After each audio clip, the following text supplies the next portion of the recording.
So let's take a real life scenario related to vulnerability and exploit. So I'm going to assume that I have my victim machine here.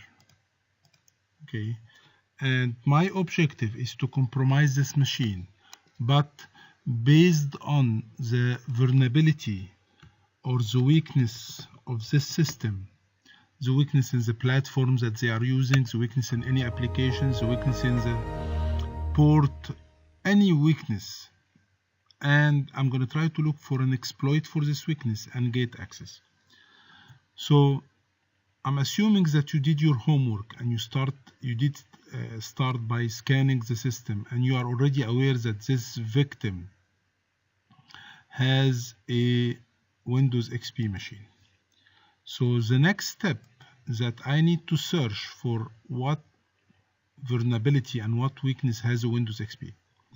And I can do the same for whatever information I have about this machine. So if I know that they have a specific version of Acrobat Reader, I can search for Acrobat Reader weakness, vulnerability. If I know that they are using Microsoft Office on a specific version of that, I can search for that. Where I can search, actually, there is many websites that will help you looking for such vulnerability. So for instance, we have one of the very popular websites called securityfocus.com. And when you go to Security Focus, they will show you the latest vulnerabilities that has been discovered. But if you go down here, and you can search for all vulnerability. So I can click here and I can start looking for what exactly I'm looking for. So for instance, if I'm looking for Microsoft, I'm going to click on the first drop list, and you're going to find a huge amount of products. So, whatever you are looking for, you're going to find some weakness and vulnerability here. It could be a platform like Windows or Linux. It could be an equipment like Cisco or HP or Citrix. It could be an appliance or software. So anything that you are looking for, you're going to find it inside this list. So let's search for Microsoft. Microsoft. No, still. Okay. So I need to go to Microsoft.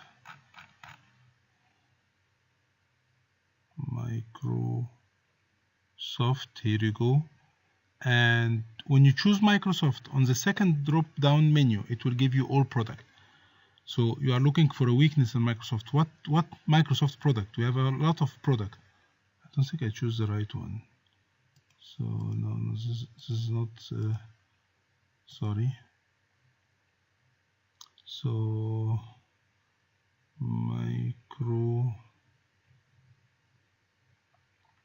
Okay, let me just increase a little bit so it will be clearer for me.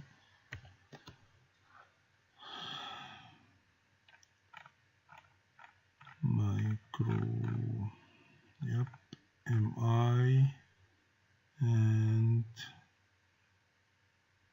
Micro OS.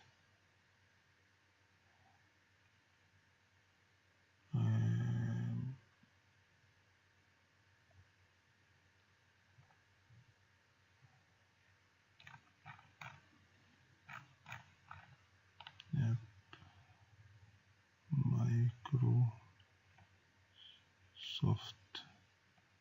Sorry about that, but it's a long list, and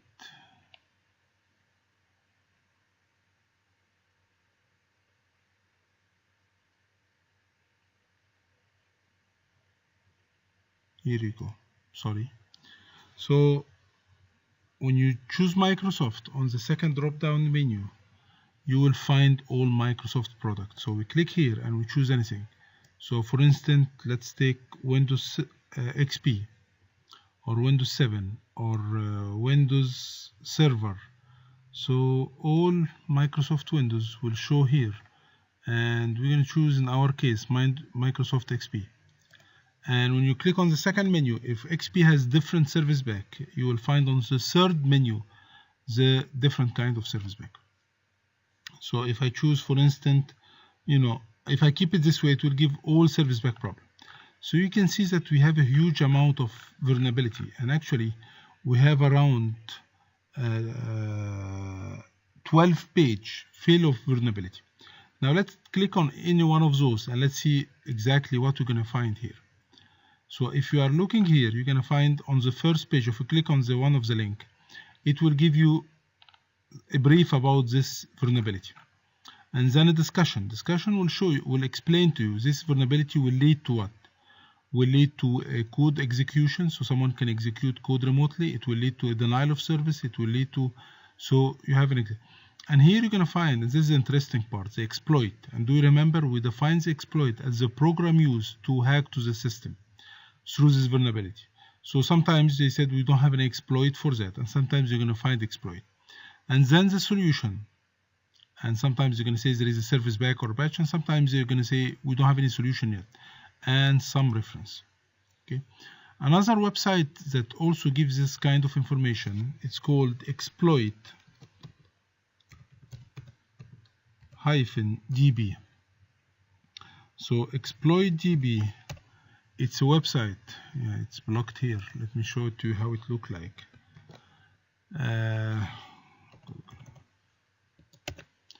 It will do the same, except it's more as an underground website, not a professional. The security focus, it's a professional website.